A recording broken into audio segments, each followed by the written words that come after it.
Je vois qu'il y a des personnes qui sont connectées au niveau de votre ordinateur. Vous êtes combien en fait?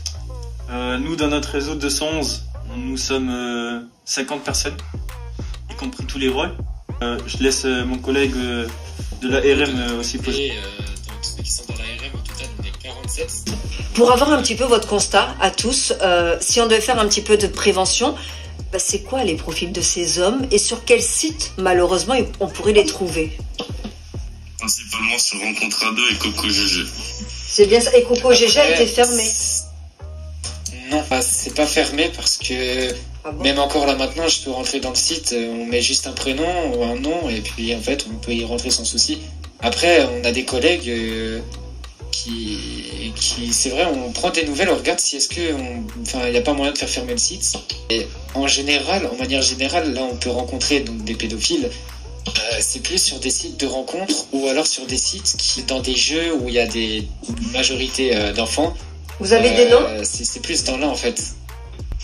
Est-ce que vous avez des noms à nous donner? Moi je sais qu'il y a Rencontre Ado, justement vous l'avez cité.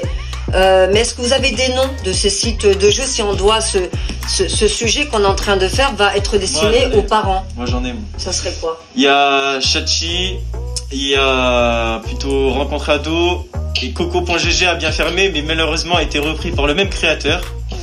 Et plus fort parce qu'il s'appelle du coup cocoland.info.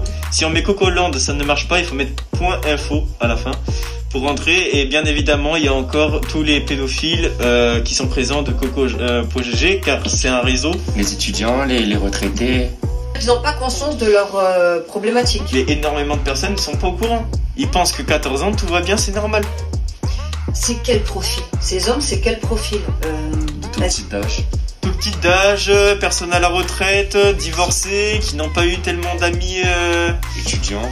Sœurs aussi, les personnes qui sont en contact avec les élèves. Les élèves, voilà. Qui touchent les élèves et que personne ne fait rien, alors qu'il y a des plaintes par exemple, à l'inspection et qu'il se passe rien. Si vous avez... Notamment les profs de sport.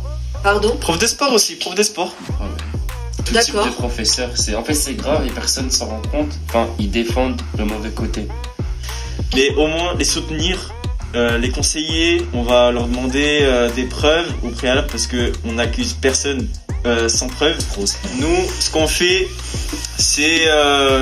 on a un service qui la victime fait un signalement. Si c'est plutôt grave, on va lui dire de porter plainte, d'en parler à sa famille, ne jamais rester seul, garder le secret pour soi.